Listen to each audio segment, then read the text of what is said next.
Voilà, alors aujourd'hui je vais remplacer cette pompe qui est ici. Alors on la voit pas trop là.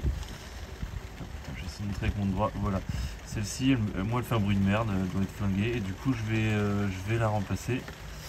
Je vais vous mettre un extrait, j'ai filmé un jour où elle faisait le bruit. Comme ça vous pourrez voir le bruit qu'elle fait. Voilà, alors c'est cette pompe là. Il y a bien un tuyau là. Ah, attendez, là il y a une pompe sous le phare. C'est celle-ci qui fait le bruit et que je vais changer.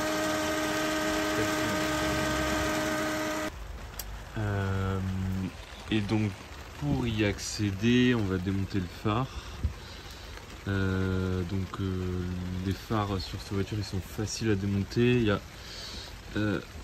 un écrou là, et il y en a un autre qui est sous le clignotant, et le clignotant il est facile à enlever. Il y a un petit clip alors, de ce côté là derrière qu'il faut pousser vers l'extérieur de la voiture, hop, et le clignotant il s'en va. Il faut le débrancher, et en dessous là on le voit ici là il y a un autre écrou juste en dessous. Et donc côté passager, je pensais que le vase d'expansion ferait chier, mais non, c'est facile d'accéder à la main, d'accéder au petit clip pour pousser le clignotant. Alors attendez, voilà, hop, voilà. Voilà, donc une fois que vous avez sorti le clignotant, vous pouvez virer le phare. Alors ça c'est du 10, celui-ci là c'est du 10, et ceux-là c'est plus petit, ça doit être du 8, du 7 ou du 8. Voilà, donc quand vous avez enlevé le phare, bien sûr pensez à déconnecter les câbles. Puisqu'il est enlevé, profitez-en si vos xénons sont un peu fatigués pour les changer, puisque ils sont facilement accessibles, et d'habitude le vase d'expansion bloque un peu. Voilà, et notre petite pompe, elle est ici, voilà. Donc, alors j'ai jamais fait, mais je pense qu'il suffit de dégager ces deux petits boulons, et on accédera à la pompe. Il faudra retirer ces tuyaux d'eau et remplacer la pompe. Pensez à regarder sur les SLK, souvent il y a des mauvaises surprises, comme là je vois que j'ai un peu de rouille sous les phares. Des fois j'avais vu des vidéos, les mecs là tout est rouillé ici, donc peut y avoir des mauvaises surprises sur cette voiture, surtout qu'elle est vieille. Donc voilà, pensez à regarder et à essayer de traiter si vous avez le temps.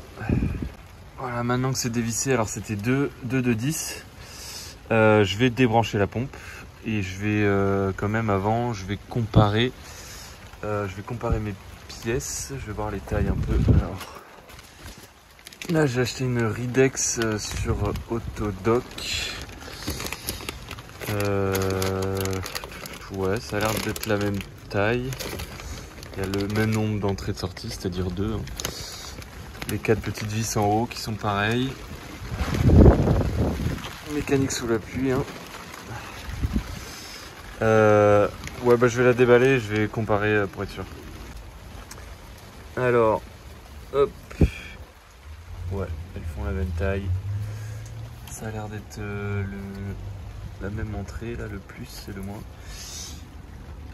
Et les tuyaux font la même taille. Bon, du coup, j'ai trouvé ça là sur AliExpress. Pour essayer de limiter la perte d'eau, même si je suis pas sûr que là actuellement il y ait de l'eau dans ce tuyau. Et puis maintenant je vais enlever, en fait lui je le débrancherai après, ce sera plus simple, j'aurai la pompe qui sera branlante. Et là je vais enlever du coup le premier clips de tuyau, et j'enlèverai le deuxième après. Et j'ai enlevé les tuyaux tout simplement. Bon voilà la pompe, et je vous confirme, il y a de l'eau dans les 2 tuyaux, et ces pinces, soit j'ai pas la bonne taille, soit c'est un peu de la merde, parce que bah ça coule quand même. Mais il n'y a pas trop d'eau qui est tombée, et puis j'en ai en stock s'il faut.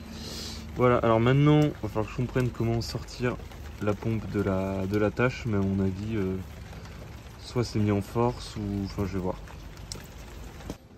Bon, c'est un peu artisanal, mais j'ai réussi à le faire descendre pas mal en passant 2 tournevis sur les côtés et en fait en tirant avec un peu de WD-40 pour graisser. Ça finit par venir. Bon, à une main ça marche pas trop, mais avec 2 mains c'est mieux. Et après, bah, à voir pour la remettre là-dessus, si c'est pas la même galère. Mais le caoutchouc est assez solide, donc ça a pas l'air d'être trop cassant. Voilà, elle est sortie. On voit bien la différence. Hein. Voilà, j'ai remis l'attache sur la nouvelle pompe.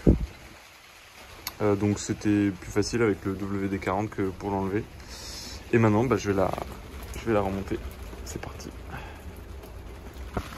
Voilà, donc je l'ai remonté. J'ai bien mis le tuyau qui part vers la droite, relié au côté latéral de la pompe.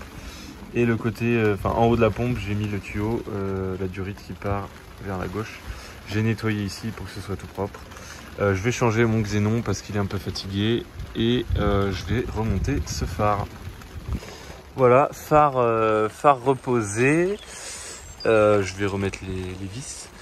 Et si j'ai encore le bruit de pompe de circulation de chauffage, le problème ce sera sûrement elle, l'électrovan. Mais ça m'étonnerait parce que c'est vraiment un bruit de roulement ou un truc comme ça. Un truc qui tourne mal. Donc je visse, je remets le clignot et je vais faire un tour pour tester. Hop, voilà, j'ai fait un petit tour d'une dizaine de kilomètres. Le bruit n'est pas revenu, le bruit de pompe.